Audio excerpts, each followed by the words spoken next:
Okay, so last class में हम लोग थोड़ा सा फंडामेंटल लेवल पर बात करने की कोशिश कर रहे थे। अभी क्लास में थोड़ा सा स्लो चला रहा हूँ क्योंकि नए नए माइंड सेट होने में थोड़ा सा टाइम लगता है।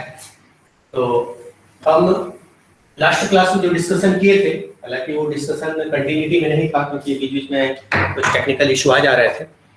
पहला हमने बात किया था that was what is physics. So physics में विजुअलाइजेशन, ऑब्जर्वेशन और मेजरमेंट, दो चीजों पे हमने ध्यान दिया था।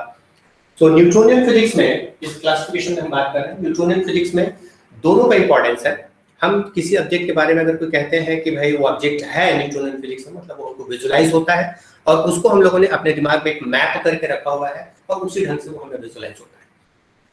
यहाँ पर हमने दो पैरामीटर को और ध्यान में रखा था। सो इन न्यूटोनियन फिजिक्स,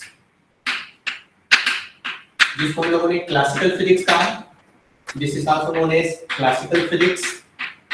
क्लासिकल पे भी हम लोगों ने डिफाइन किया और इसी को हमने दूसरे शब्दों में कहा था कि this one is the real physics.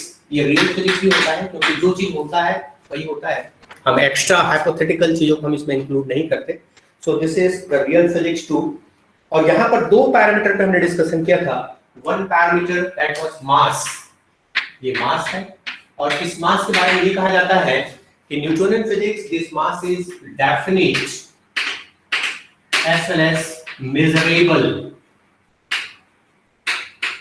Mass measurable होता है, हालांकि कहीं कहीं पर हम कैलकुलेशन का भी हेल्प लिए हैं। जैसे फॉर एग्जांपल अर्थ का मास हम जानते हैं, इसका मतलब ये नहीं है कि अर्थ का मास हम लोगों ने मेजर किया है। अर्थ का मास हम लोगों ने कैलकुलेट किया है बेसिस ऑफ ग्रेविटेशनल फोर्स।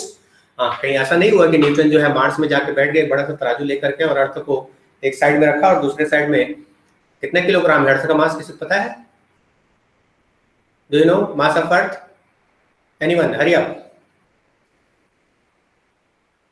किसी को आइडिया हो अर्थ का मास?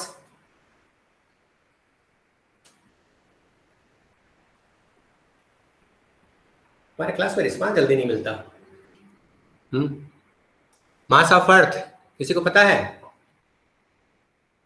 सर 5 × 10⁻24। नो। कैलकुलेशन के लिए ले लिया जाता है, हालांकि दैट इज 6.4 × 10⁻24 किलोग्राम और बिना यूनिट का नहीं बताना चाहिए, है ना। तो अगर कुछ ये होता है तो तुरंत आप कमेंट्स में भी दे सकते हो। कमेंट बॉक्स हमने इसलिए खोल के रखा हुआ है कि भाई तुम जवाब देते हो तो हमें पता चलना चाहिए कि तुम एक्टिव हो और you are interested in all these topics as well as with data related. So earth का मास 6.4 × 10⁻24 किलोग्राम ये लिया जाता है और इसके बेसिस पर तुम लोगों ने कैलकुलेशन किया है। So this is the measurable. So mass definite है, मेजरेबल है। और दूसरा हम लोगों ने एक टर्म लिया था, दो टर्म हमारे पास।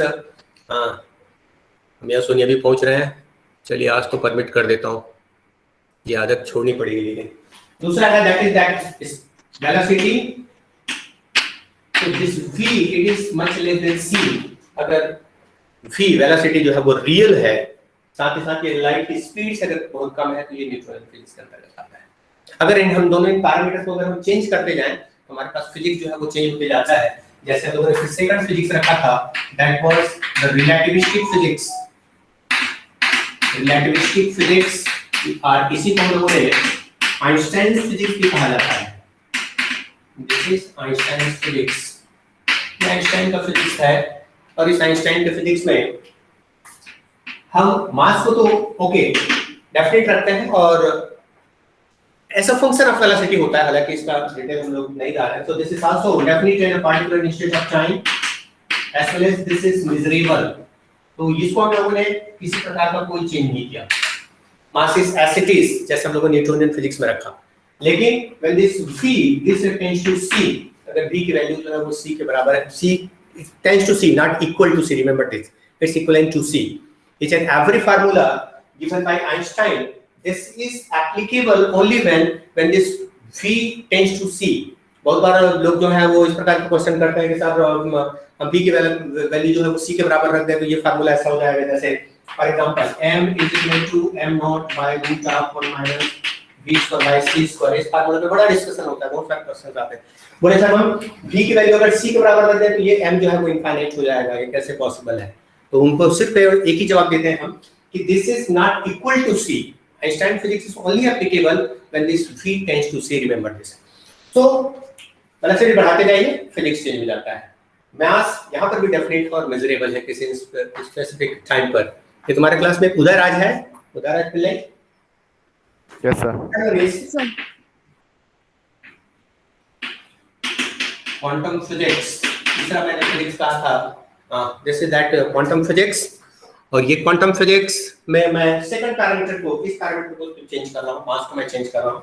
When this mass tends to 0, object को हमने तोड़ते फोड़ते सब डिवाइड करते करते एटॉमिक सब एटॉमिक लेवल पे ले आए हैं। If this is in atomic sub atomic level and this is still less than the speed of light। Object की जो वेलोसिटी है वो अगर कोई लाइट की स्पीड से कम है, but this mass tends to 0, then this is in atomic or subatomic level, then हमारे पास एक क्वांटम फिजिक्स होता है। और इस क्वांटम फिजिक्स में हम लोग लास्ट क्लास में कह रहे थे कि ये प्रोबेबिलिटी बेस्ड फिजिक्स है।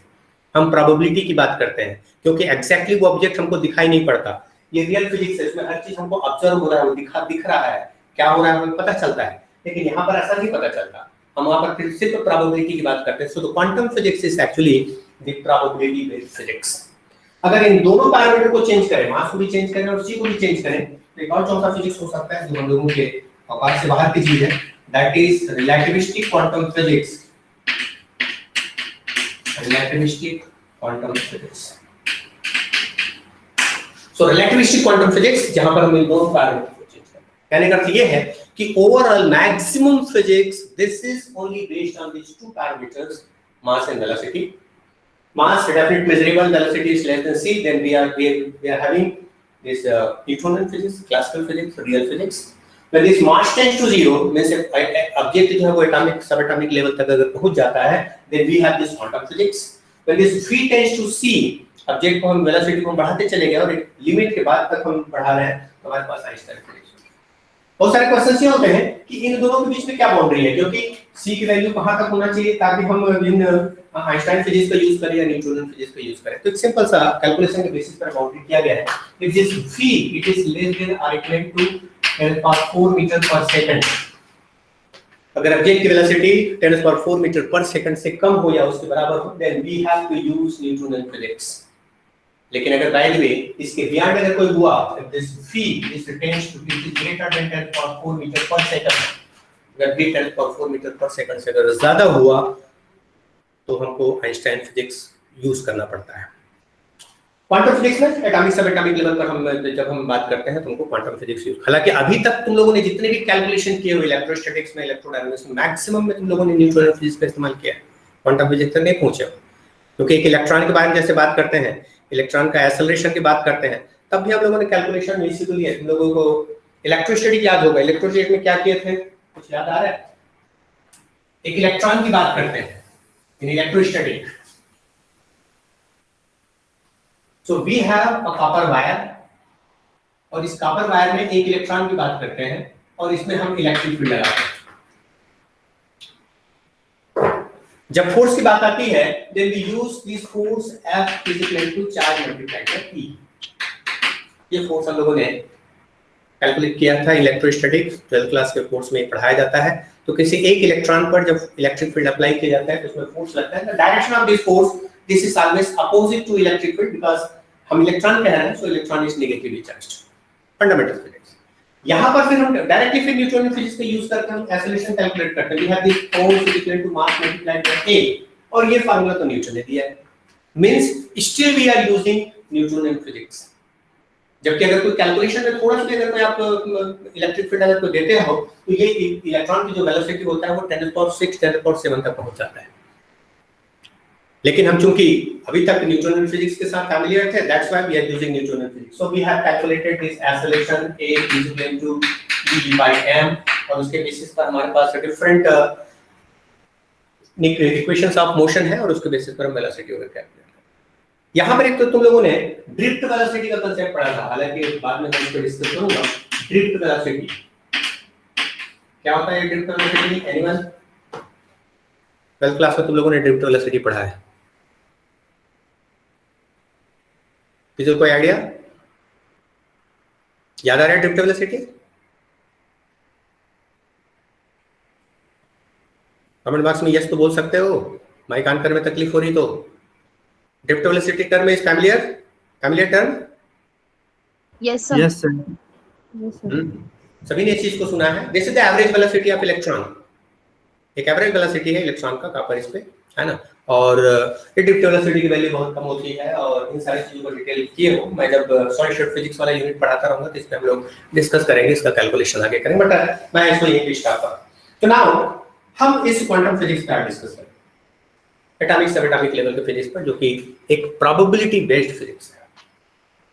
अब इसको पहुंचने के लिए हमें किन पॉइंट्स को आगे हल करते हुए जाना है ताकि हम क्वांटम फिजिक्स पे पहुंच जाए. पहला तो ये है कि क्वांटम का मतलब क्या होता है, ये टर्म कहां से आया है. एक टर्म जो है यूज किया जाता है मॉडर्न फिजिक्स में, दैट वाज क्वांटा.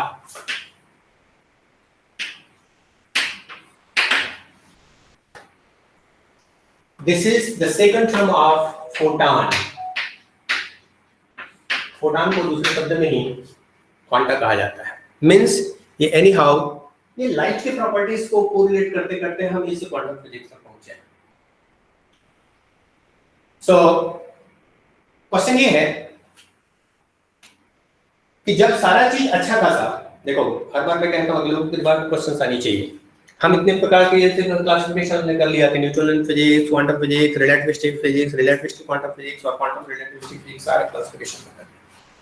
पहला क्वेश्चन तो ये आना चाहिए लोगों को दिमाग में, जब अच्छा खासा सारा सिस्टम जो है वो न्यूटोनियन फिजिक्स से चल रहा है, सारा कैलकुलेशन हम न्यूटोनियन के बेसिस पे कर रहे हैं, सारी टेक्नोलॉजी इसके बेसिस पे है, मैक्सिमम इंजीनियरिंग जो है न्यूटोनियन फिजिक्स के बेसिस पे है, then what is the need of this relativistic physics और द क्वांटम फिजिक्स. इसकी जरूरत क्यों पड़ रही है?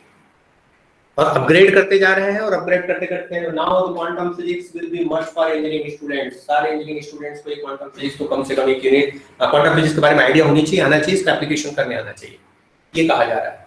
व्हाई? चलिए, सो एक क्वेश्चन मैंने राइज किया है, why quantum physics is important for engineer और specially that computer engineer, computer science engineer. सोचो थोड़ा सा. हां क्वांटम कंप्यूटिंग इस्तेमाल हो रहा है जिसमें लोग क्यूबिट्स इस्तेमाल करेंगे. Okay, very good. तो क्यूबिट्स में वो सिर्फ 0 और 1 में नहीं रहेगा, 0 1 के सुपरपोजिशन में रहेगा. Very good.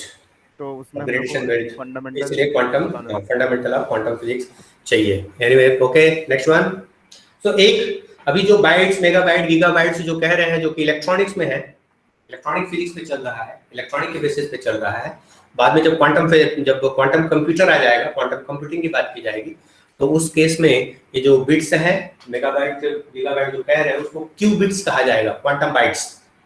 तो दैट क्यूबिट्स, इसकी जानकारी के लिए भाई, मतलब वहां पर भी जो डाटा होगा that will be in terms of that energy packets. Very good. और कोई?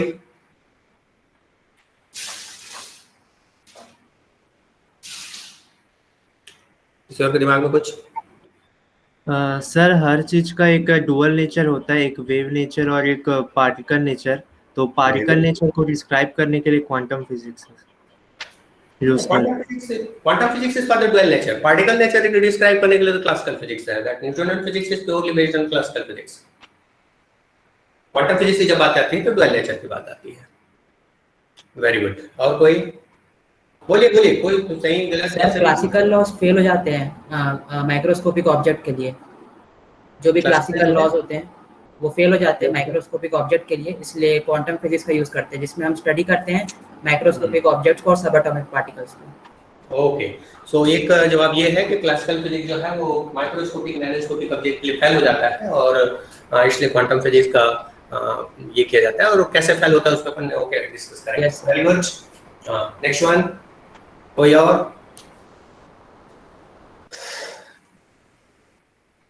सर, मटेरियल को एटॉमिक लेवल पे जानना जरूरी है किसी भी काम. मटेरियल देखिए, हाँ, यस. एक अगर उस प्रॉपर्टी पॉइंट ऑफ व्यू से अगर कोई सोचे तो यू आर राइट.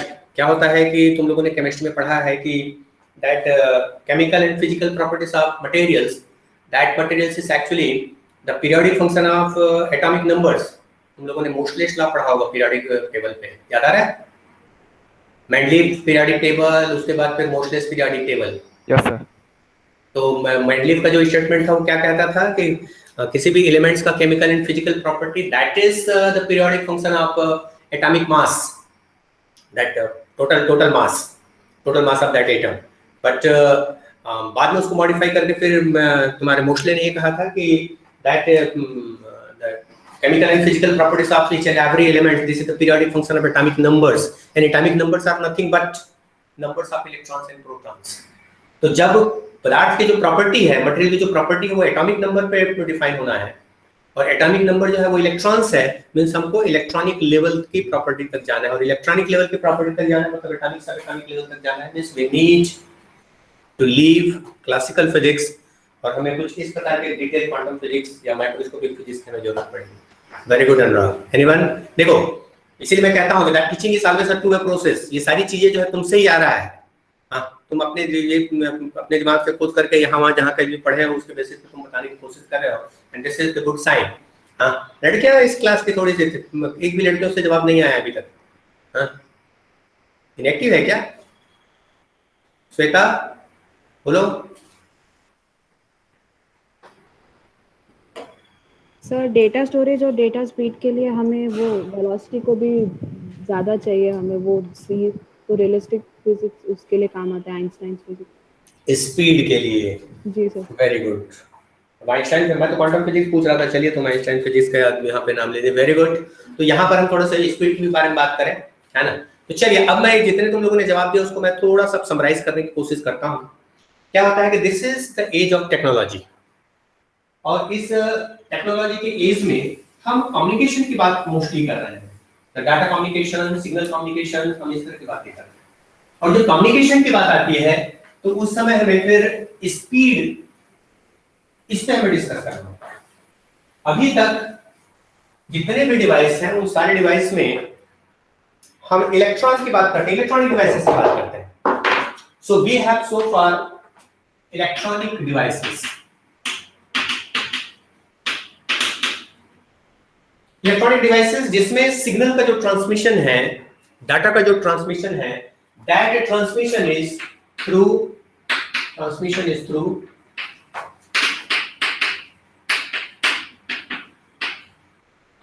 इलेक्ट्रॉन्स।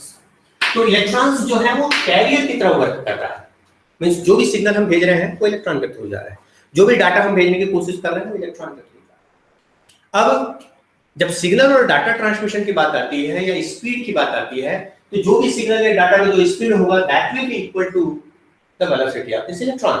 जितना भाई व्हीकल का स्पीड होगा, सिग्नल का जो स्पीड होगा उतना ही होगा। जैसे फॉर एग्जांपल, अगर कोई हम कहीं से अगर कोई एक स्थान से दूसरे स्थान जा रहे हैं, हमारे पास एक ऐसी गाड़ी है, हाँ, जिसमें हम सवार हैं, और उसकी स्पीड अगर कोई 40 किलोमीटर पर आवर है तो हमारी स्पीड 40 किलोमीटर पर आवर से ज्यादा नहीं हो सकती। तो ऐसे ही these electrons are working as a vehicle for the signal, vehicle for the data। तो जितना इस इलेक्ट्रॉन की स्पीड होगी उस स्पीड से बियॉन्ड उस सिग्नल का स्पीड नहीं हो सकता।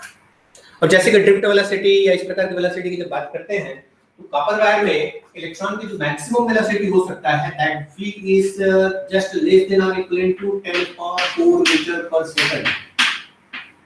इलेक्ट्रॉन की मैक्सिमम वेलोसिटी कितना मॉडल किया गया है। अब यहां पर भी एक क्वेश्चन है, क्या कभी तुम लोगों ने ये चीज सोचने की कोशिश किया है कि किसी कॉपर वायर में इलेक्ट्रॉन की जो प्रोपगेशन है उसका मैक्सिमम स्पीड हमने यहां तक लिमिट करके रखा हुआ है, और इसके लिए हाउस होल्ड जो इलेक्ट्रिसिटी है उस हाउस होल्ड इलेक्ट्रिसिटी में हमारे पास जो फ्रीक्वेंसी है that frequency it is equal to 50 hertz. याद है तुम लोगों को एसी में इसकी फ्रीक्वेंसी कितना होता है? 50 इट्स 50 हर्ट्ज। यूनिट के साथ बोलना है ना? Yes sir. और वोल्ट के बारे में वोल्टेज कितना रहता है? 120 क्या? 120 120 220 कितना होता है बताओ जल्दी। Sir 220 it's 220। Okay, so it's 220, ये स्टैंडर्ड वैल्यू है। Question is why this. लोगों ने हमें बता दिया 50 हर्ट्ज रखना है, 50 हर्ट्ज कर दिए, हम लोग कर दिए, 220 वोल्ट हो जाएगा। ओके, 220 वोल्ट क्वेश्चन का है जो पूछा जाता है तो कह देते हैं सर अगर इसे भी आगे अगर रखेंगे तो सर्किट जल जाएगा। अरे सर्किट ऐसा क्यों बनाया हो भाई? Why this 220 volt and why this 50 hertz only? Why not more than this? अब अमेरिका में ये कुछ और डाटा है इसका, हाँ, फ्रीक्वेंसी 60 हर्ट्ज तक चला जाता है वो। तो कंट्री टू कंट्री ये फ्रीक्वेंसी वेरी करता है, कंट्री टू कंट्री ये वोल्टेज वेरी करता है। Why is so? सर चलिए मेथड क्वेश्चन डिपेंड करता है कि कैसे मेथड जनरेट कर रहे हैं इलेक्ट्रिसिटी को। ना मेथड ऑफ जनरेशन तो वही 3-4 तरीका पूरा ऑल ओवर वर्ल्ड में चल रहा है यार। हाँ, और सिंपल सा एक उसका फंडामेंटल वही है कि डायनामो है, डायनामो को आपको रोटेट कराना है, उससे इलेक्ट्रिसिटी जनरेट करना है ना, और आप उसको किस ढंग से कर सकते हो, और वो फ्रीक्वेंसी और वोल्टेज इन दोनों को कंट्रोल किया जाता है, और different systems. But why this is limited to this? इसका कारण ये है सिंपल सा, तुम लोग भी इसको सर्च करके देखना, कोई अच्छा आंसर अगर तुम्हारे पास अगर आता है तो जस्ट प्लीज राइट मी, हम उस पर डिस्कस करेंगे। एक जो आंसर ये है कि ये फ्रीक्वेंसी, ये वोल्टेज, ये सारा का सारा जो है किसी कॉपर वायर में इलेक्ट्रॉन के वेलोसिटी को कंट्रोल करता है, इलेक्ट्रॉन के ऑसिलेशन को कंट्रोल करता है। फ्रीक्वेंसी का मतलब समझ रहे हो ना क्या हो रहा है? एक इलेक्ट्रॉन है, इस इलेक्ट्रॉन को पर सेकंड 50 टाइम्स जो है वो उसको ऑसिलेट कर रहा है। एसी मेंस की फ्रीक्वेंसी, उसके इलेक्ट्रॉन्स ऑसिलेट हो रहे हैं। वोल्टेज, उसमें वोल्टेज अप्लाई है, मींस 220 वोल्ट में वो इलेक्ट्रॉन जो है मैक्सिमम 50 टाइम्स ऑसिलेट कर सकता है। इसके बियॉन्ड अगर कोई जाएगा तो वो कॉपर वायर को डैमेज कर देगा। क्योंकि माइक्रोस्कोपिकली सोच के देखो, एक कॉपर वायर है, इस कॉपर वायर में इलेक्ट्रॉन्स हैं। मैं ज्यादा डिटेल्स नहीं जाना चाह रहा था, लेकिन चलिए क्वेश्चंस आ गए। तो ये इलेक्ट्रॉन्स हैं, इस इलेक्ट्रॉन पे जैसे फ्रीक्वेंसी लगाएंगे ये ऑसिलेट होगा, वोल्टेज लगाएंगे ये प्रोपेगेट होगा। तो इस प्रोपेगेशन के दौरान ये ऑसिलेट करते हैं, ये प्रोपेगेट होगा। और इस ऑसिलेशन में एक इलेक्ट्रॉन को दूसरे इलेक्ट्रॉन के साथ कोलिजन होना है, और ये इलेक्ट्रॉन जो है उस कॉपर वायर के न्यूक्लियस के साथ भी कोलाइड होगा। मतलब ये सारा का सारा जो चीज है वो मैथमेटिकली मॉडल्ड है, मैथमेटिकली कैलकुलेटेड है। हमारे पास एक फिक्स कॉपर वायर की डेंसिटी होता है, हम कॉपर वायर की डेंसिटी को कुछ भी ऐसा नहीं रख सकते, उसका एक फिक्स कॉपर वायर की density, and we are using copper wire. अगर बैटरी हम दूसरा वायर अगर कोई यूज करते हैं तो हम तो किसी और फ्रीक्वेंसी और वोल्टेज की बात कर सकते हैं, but we are using copper wire as a good conductor. So इस कॉपर वायर में इस इलेक्ट्रॉन की वेलोसिटी इसके बियॉन्ड नहीं होना चाहिए। अगर इसके बियॉन्ड होगा then you need a different physics.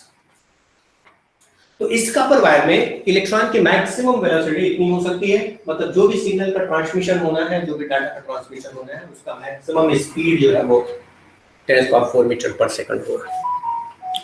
लेकिन हम क्या चाहते हैं? हम चाहते हैं फास्ट टेक्नोलॉजी। फास्ट टेक्नोलॉजी मतलब सिग्नल फास्ट कम्युनिकेट होना चाहिए, डाटा फास्ट कम्युनिकेट होना चाहिए, ये हमारा ऑब्जेक्टिव है।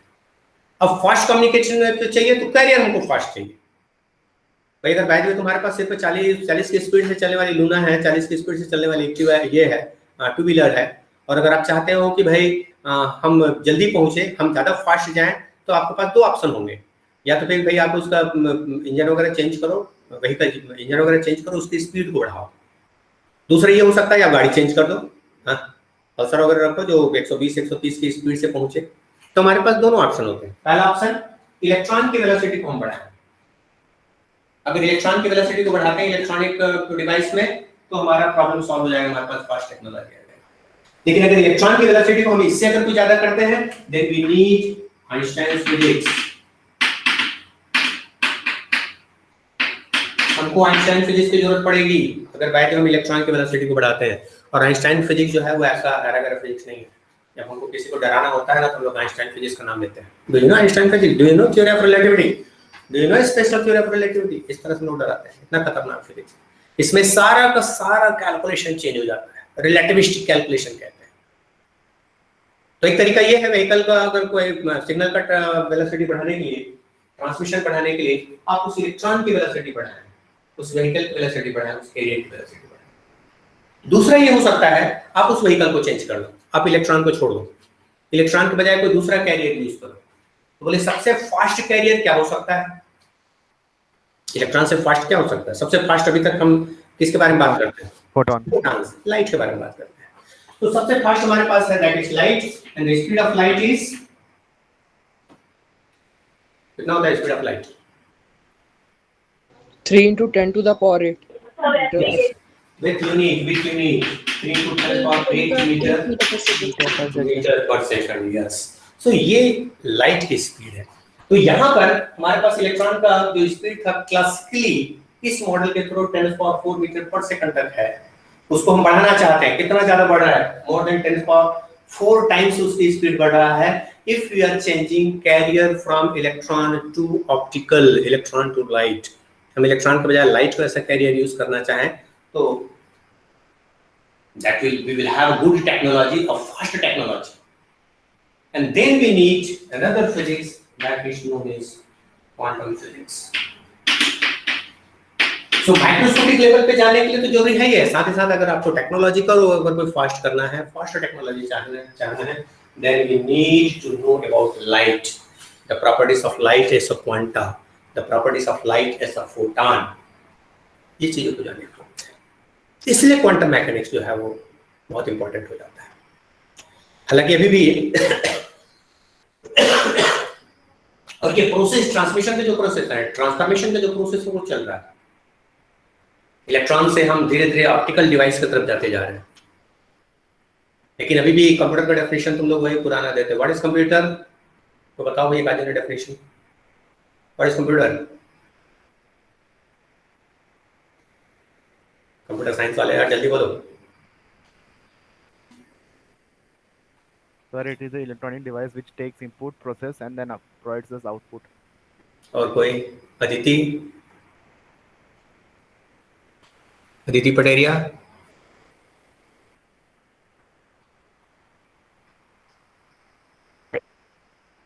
What is computer? Sir, it is an electronic device for storing and processing data, typically in binary form. Okay. Amir,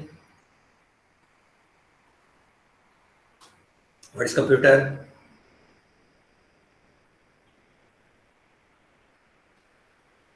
Harshita, B. Harshita, what is computer?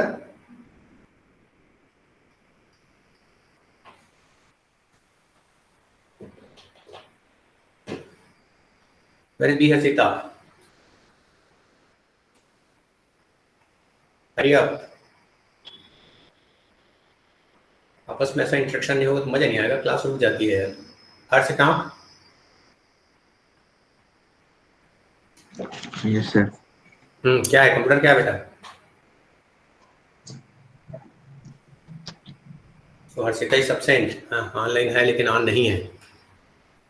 हाँ बोलो हर्ष, क्या है कंप्यूटर, क्या है? What is computer? Sir, it does our task in a more faster way. Helps. Nandini Gupta?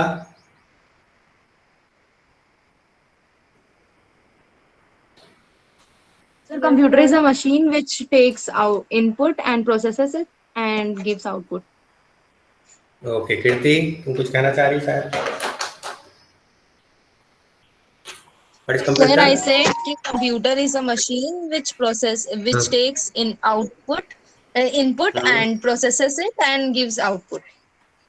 Okay, very good. So many different definitions मैंने expect किया था, तो थोड़ा बहुत तो खैर आया है, लेकिन एक चीज जो है वो लगभग कॉमन आ रहा था, वो ये था कि computer is an electronic device. अभी भी लोग जो है वो कंप्यूटर को एक इलेक्ट्रॉनिक डिवाइस मानते हैं, जबकि 30 to 35% कंप्यूटर जो है वो ऑप्टिकल डिवाइस में कन्वर्ट हो चुका है। No, you are using optical mouse. You are using TFT screen. You are using that optical fiber based data communication system. Optical fiber में photons जो है ऐसा कैरियर यूज किया जाता है। तो जब अभी भी 30% जो है वो पोर्शन, 30 to 35% पोर्शन जो है कंप्यूटर का चेंज हो गया है, उसके बावजूद हम लोग अभी तक वही पुराना जो KG1 KG2 में हम लोग को टीचर लोग पढ़ाए ना, रटाए हैं, उसी को हम लोग याद रखते हैं। Computer is an electronic device. रात को 12 बजे लोगों को उठा के पूछो व्हाट इज कंप्यूटर, तो तुरंत रटे रटाए computer is an electronic device, और उसके बाद एक लाइन और उसको जोड़। But now computer is an electronic device, it's opto electronic device. हां बोलो बेटा। कंप्यूटर के कोर में तो इलेक्ट्रॉन्स ही काम करते हैं ना, वहाँ थोड़ी नो प्रॉब्लम आया है। यस हम जो बाहर से इनपुट ले रहे हैं वो ऑप्टिकल है। बाहर से इनपुट ले रहे हैं वो मतलब उससे कोई नहीं है, तुम्हारा डेटा ले रहे हैं या जो भी है, बट कम्युनिकेशन हमारे जो ये है वो प्रोसेसिंग की बात हो रही है, डाटा प्रोसेसिंग, डाटा ट्रांसमिशन, इस तरह की बात हो रही है। और उसका जो ओवरऑल जो पार्ट है वो ओवरऑल पार्ट अभी इलेक्ट्रॉनिक नहीं है। अब उसका 30 to 35% पार्ट जो है ऑप्टिकल है। प्योरली ये कहना है कोई इलेक्ट्रॉनिक डिवाइस है, दिस इज नाउ रॉन्ग।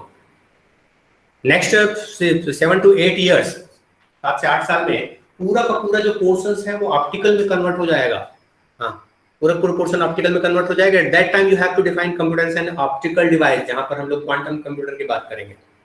तो quantum computer will be the purely 99% optical device. ठीक है, उस समय भी यहाँ कुछ बेस के लिए जो है वो इलेक्ट्रॉनिक रहेगा, 99 में कहना चाहिए, अबाउट 80 to 85% जो है कम से कम उसका ऑप्टिकल पोर्शन हो जाएगा। So at that time that will be optical device, but still this is up to electronic device. Anyway, so quantum physics is important because हम अब धीरे-धीरे इलेक्ट्रॉनिक से ऑप्टिकल डिवाइस में कन्वर्ट होते जा रहे हैं। अब इसके लिए फिर थोड़ी सी लाइट की प्रॉपर्टीज का एनालिसिस करना पड़ेगा। मैंने लास्ट क्लास में कहा था कि तुमको भाई थोड़ा लाइट की प्रॉपर्टीज को देख के आना चाहिए। लाइट के कौन-कौन से प्रॉपर्टीज जानते हो? जस्ट कमेंट्स में लाइट के प्रॉपर्टीज को देते जाओ, एक-एक जने बताते जाओ लाइट में क्या-क्या होता है। What are the properties of light?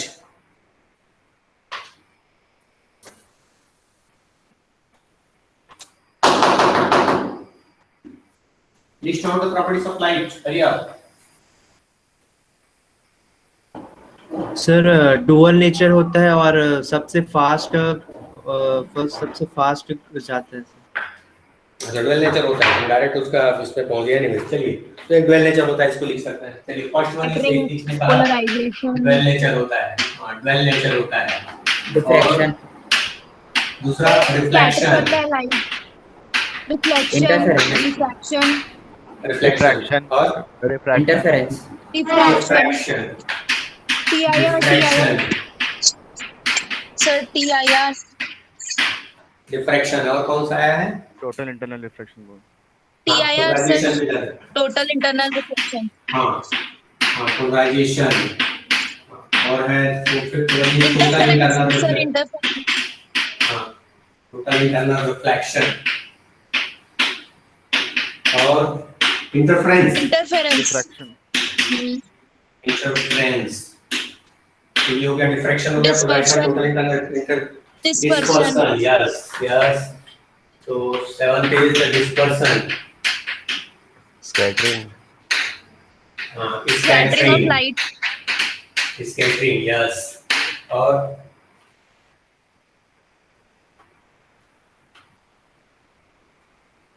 अब बोलो।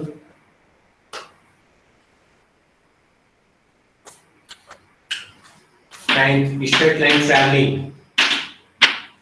ये स्ट्रेट लाइन ट्रैवल करता है। और सर वैक्यूम में ट्रैवल कर सकता है, वैक्यूम में ट्रैवल कर सकता है, मीडियम में ट्रैवल कर सकता है, दोनों में ट्रैवल कर सकता है। Sir, it has dual nature. Dual nature की पहले हमने सबसे पहले तो डुअल नेचर इसमें डाल दिया था, हालांकि इसको प्रॉपर्टीज के अंतर्गत बाद में काउंट करना था, but Does not dual nature depend on medium. Sir, does not depends on medium. Okay, it does not depend on medium. Very good. और Sir, light carries energy. Light carries energy, very good. और different colours, इसको भी आप लोग इस case में डाल सकते हो, different colours. Sir, absorption. Absorption, yes, very good. Absorption of light. Light absorb हो सकता है, बट ये absorption actually the properties of medium होता है, वो लाइट को एब्जॉर्ब करता है, लाइट को इमिट करता है, वो मीडियम मटेरियल की प्रॉपर्टी है। बट लाइट कैन स्कैटर कैसे होता है, वैसे absorb. Interaction with matter, yes, electron, आजकल प्रोटॉन और इलेक्ट्रॉन का इंटरेक्शन कह सकते हैं, जैसे interaction with matter, interaction with electrons. आजकल तो इलेक्ट्रॉन और प्रोटॉन के इंटरेक्शन की बातें की जाती हैं डिटेल में। एनीवे, सो चलिए, और भी बहुत सारे प्रॉपर्टीज हो सकते हैं। तो इतनी सारी प्रॉपर्टीज है, एटलीस्ट हम लोगों ने 12 मजाक में 12 हम लोगों ने लिस्ट आउट कर ही लिया है। इतनी सारी प्रॉपर्टीज उस लाइट में होता है। 16th-17th सेंचुरी में क्वेश्चन राइज किया गया कि जब इतनी सारी प्रॉपर्टीज लाइट में होता है तो लाइट किससे बना होता है? सबसे पहले जवाब किसका आया होगा? फिर लाइट किससे बना होता है? उस पे हम लोगों ने पढ़ा है 10th क्लास में, 12th क्लास में। लाइट पार्टिकल से, न्यूटन का थ्योरी आया। न्यूटन ने कहा कि लाइट जो है वो पार्टिकल के फॉर्म में बना हुआ है, लाइट पार्टिकल के फॉर्म में आगे बढ़ता है। तो प्रॉब्लम क्या है इसमें? पार्टिकल के फॉर्म में ट्रैवल करता है, मीडियम रिक्वायर्ड होता है। मीडियम रिक्वायर्ड होता है प्रॉब्लम। तो जैसे न्यूटन ने कहा कि लाइट जो है मीडियम रिक्वायर्ड नहीं है, लेकिन न्यूटन की थ्योरी के समय की हम बात कर रहे हैं। तो न्यूटन ने जो थ्योरी दिया उसमें ये कहा कि लाइट जो है वो पार्टिकल के फॉर्म में ट्रेवल करता है। अब पार्टिकल के फॉर्म में ट्रेवल करता है, फिर लोगों ने उस पर क्वेश्चंस उठाए, बोले भाई अगर पार्टिकल के फॉर्म में ट्रेवल करता है तो ये बताओ डिफरेंट कलर्स ऑफ लाइट क्यों होती है? तो बोले different colours of light is because of different size of particles. Red colour का जो पार्टिकल साइज होगा वो ब्लू कलर के पार्टिकल साइज से डिफरेंट होगा, ग्रीन कलर के पार्टिकल साइज से डिफरेंट होगा। बोले straight line travel, yes particle को अगर कोई डिस्टर्ब करते हैं तो स्ट्रेट लाइन ट्रेवल कर सकता है, तो straight line travel is there. Reflection को भी बहुत अच्छे से उन्होंने समझाया, बोले जब किसी हार्ड सरफेस में जाकर के पार्टिकल टकराता है तो बाउंस होता है, तो reflection is actually the bouncing off particle like particles. ये बढ़िया से उन्होंने एक्सप्लेन किया। लेकिन लाइट के और इतने सारे जो प्रॉपर्टीज लिस्ट आउट था उनका एक्सप्लेनेशन उसके पास नहीं था। और एक बड़ा दो क्वेश्चंस जो थे उसमें ये था कि अगर ये पार्टिकल के फॉर्म में अगर कोई ट्रेवल करता है, पार्टिकल के फॉर्म में अगर कोई लाइट अगर कोई निकलता है किसी सोर्स से, तो उस सिस्टम का जो मास है या उस सोर्स का जो मास है वो डिक्रीज होना चाहिए, क्योंकि पार्टिकल बाहर निकल रहा है। ट्यूबलाइट से अगर कोई लाइट बाहर निकल रही है तो ट्यूबलाइट का जो साइज है वो कम होते चले जाना चाहिए, क्योंकि वहां से पार्टिकल बाहर निकल रहे हैं, मास बाहर निकल रहा है। हालांकि न्यूटन जो है उसको थोड़ा सा गड़बड़ करने की कोशिश की, बोले कि मैं जिस पार्टिकल के बारे में बात कर रहा हूँ that is actually the massless particle, जो किसी को हजम नहीं हुई। क्योंकि अगर आप पार्टिकल कह रहे हो तो उसमें मास और मोमेंटम होना जरूरी है, energy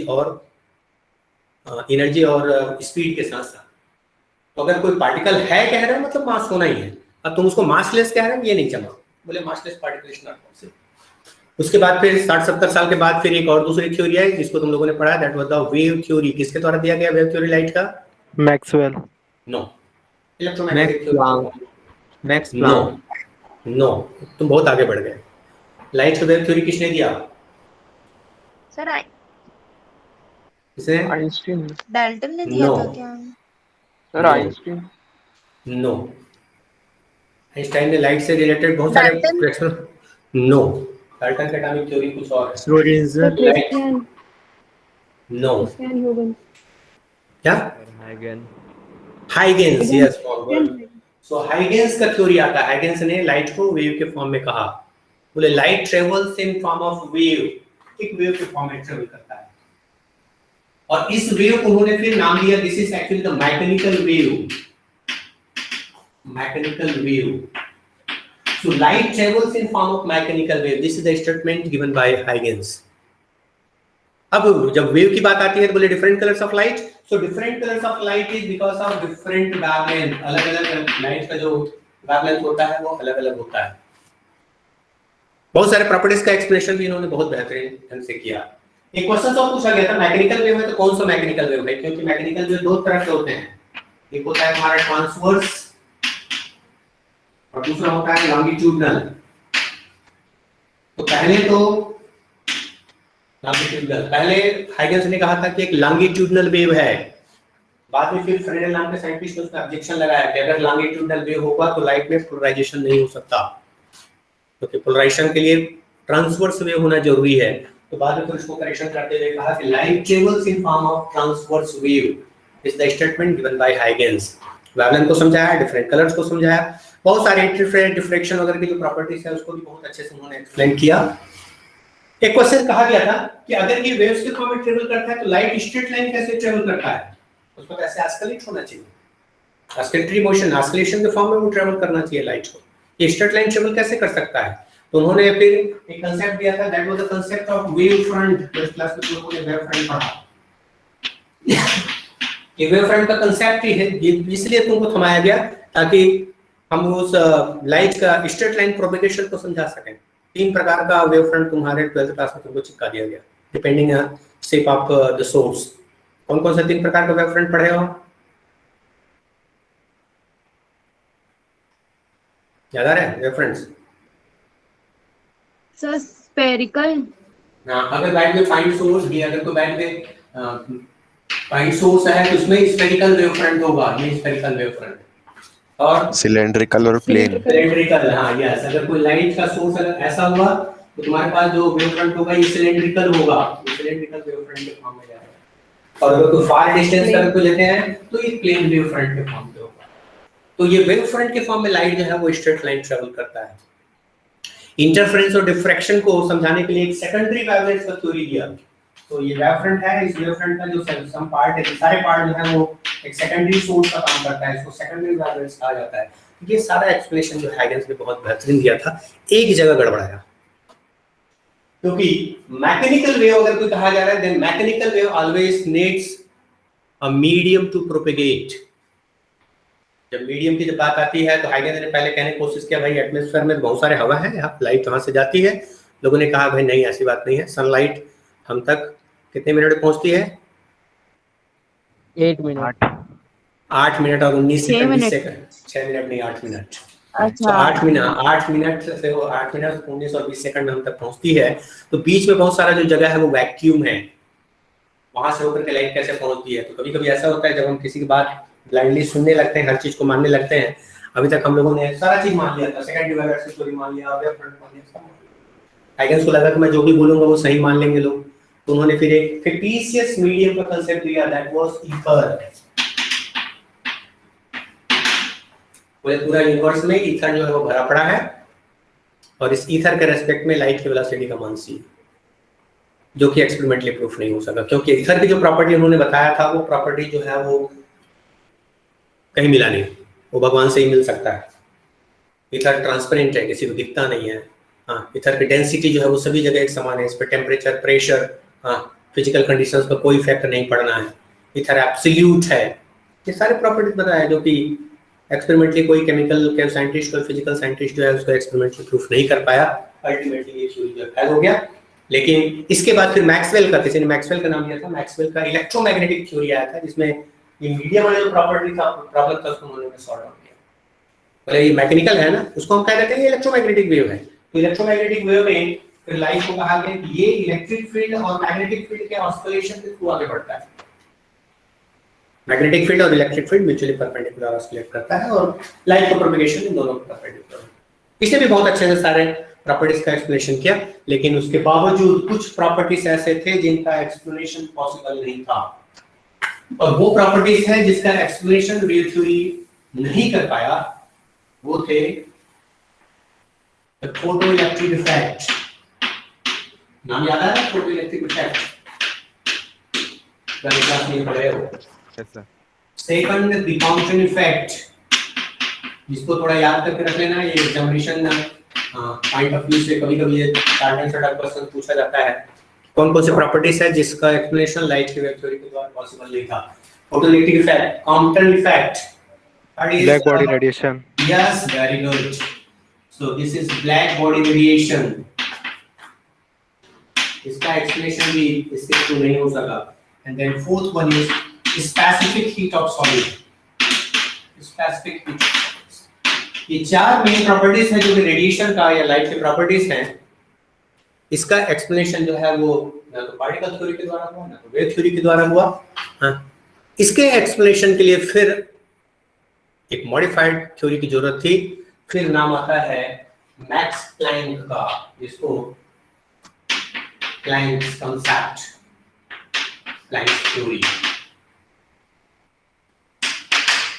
max Karl Ernst Ludwig Planck, इतना बड़ा नाम, इतना बड़ा साइंटिस्ट, मैक्स प्लैंक का नाम आता है। उन्होंने कहा भाई ये पार्टिकल और वेव इसका झगड़ा छोड़ो, दोनों को बीच का रास्ता अपनाते हैं। तो ये जो लाइट होता है, ये लाइट एनर्जी पैकेट्स के फॉर्म में ट्रेवल करता है। तो अगर कोई लाइट सोर्स है, तो if this is that light source, यहाँ से लाइट निकलना है, तो ये लाइट जो है ये एनर्जी पैकेट्स के फॉर्म में निकलेगा। दिस इज एनर्जी पैकेट्स, और इसी एनर्जी पैकेट्स को बाद में इसको नाम दे दिया गया, this is known as quanta. इसको क्वांटा नाम दिया गया, and this is also known as photon. So photon or quanta is nothing but just the energy packet, and this energy packet is actually the vibrating packet. This is vibrating packet. तो vibrating packet हो, जैसे heart का ये दिखाते हैं ना, heart ऑस्किलेट होते रहता है। This is that our energy packet, oscillatory packet है, ऑस्किलेट हो रहा है।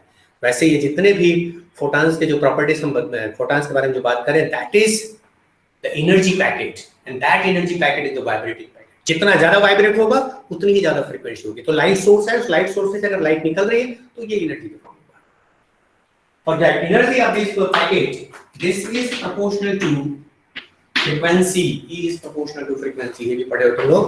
और यहाँ पर एक कांस्टेंट दिया जाता है, तो this E is equal to h nu, where this h is known as Planck's constant।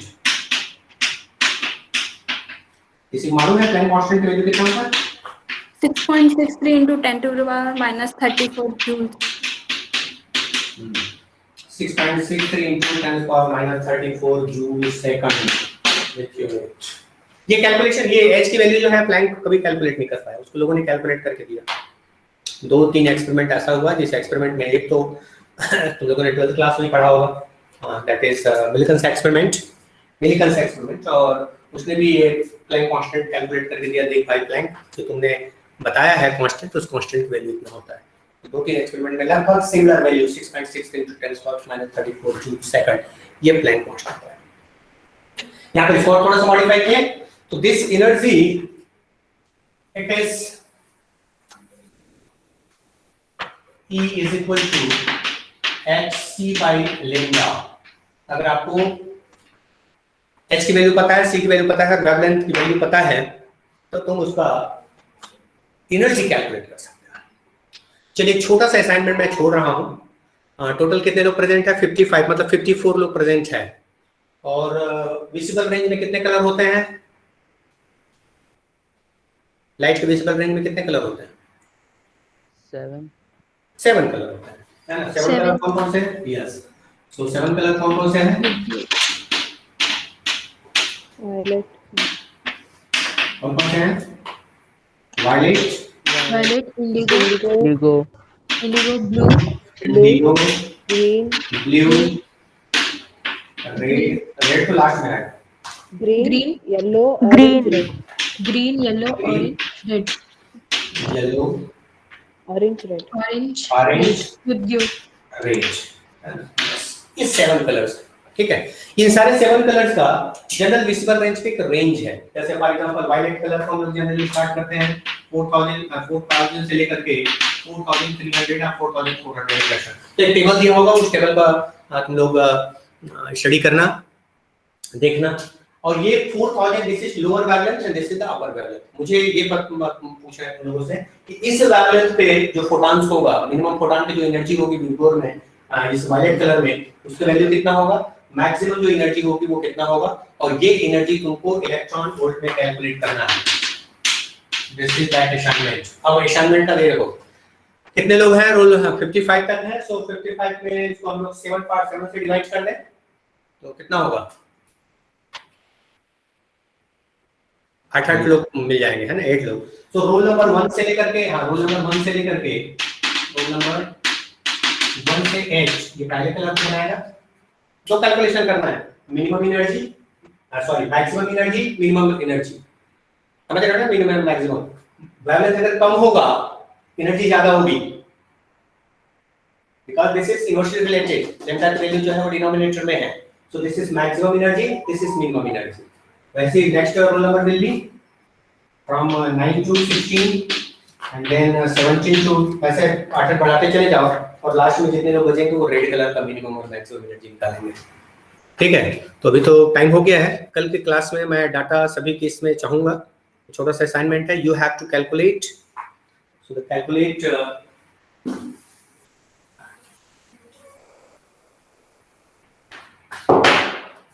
Calculate minimum and maximum energy range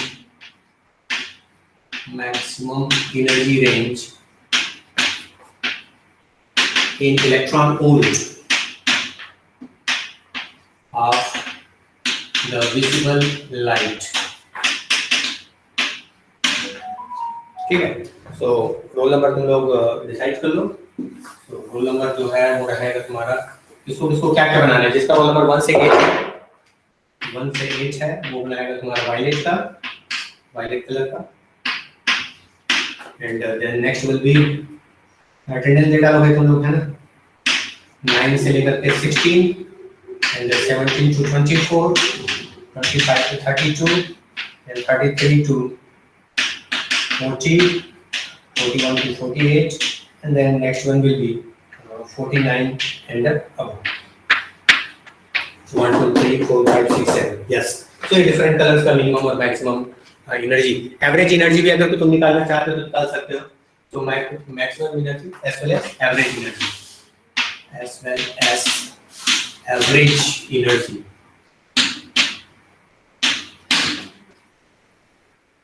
Okay, so next class में फिर important properties, dual nature, थोड़ा सा क्वांटम फिजिक्स में और घुसेंगे, है ना. आज तुम सिर्फ सिंपल सी प्रॉपर्टी जो तुम लोगों ने 10th 12th क्लास में पढ़े थे उसमें हम लोगों ने डिस्कशन किया, और ये असाइनमेंट करना ही है.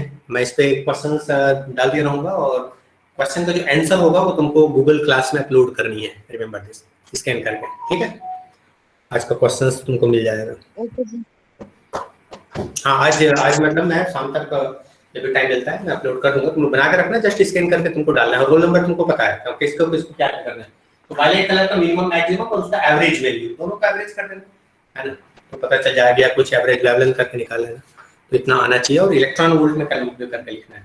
कॉपी पेस्ट नहीं होनी चाहिए, सबके अलग अलग राइटिंग मुझे सब पे इसमें दिखनी चाहिए. ठीक है, 5 मार्क्स का क्वेश्चंस रहेगा. Okay, any question? No sir. Clear है? कहीं पे कोई प्रॉब्लम? बी फ्रैंक, है ना. During class hours I am just your friend. हर तरह के क्वेश्चन तुम कह सकते हो और मैं एक चीज दिया देता हूँ कि भाई मोस्टली हम लोग डिस्कस करके बहुत सारे अच्छे फिजिक्स हम लोग आउटपुट के फॉर्म में ला सकते हैं, लेकिन मैं ये गारंटी कभी नहीं देता कि भाई मैं 100% फिजिक्स जानता हूँ, है ना. तो कहीं कहीं पर ऐसा हो सकता है कि भाई अरे यार ये नहीं बन रहा है, तो मैं जस्ट बताऊंगा and we have to search the answer of that question, है ना. क्योंकि भाई हमें मिल करके वो क्वेश्चन का आंसर हम ढूंढ सकते हैं. कोई ऐसा क्वेश्चन है जिसका आंसर नहीं हो सकता. हो सकता है उस समय दिमाग में ना है, लेकिन हम कर लेंगे. We will enjoy. Okay, so bye. Next class का तुम्हारा लिंक आ गया होगा, है ना. Thank you all and thank you sir. Thank you sir. Thank you, thank you sir. Sir.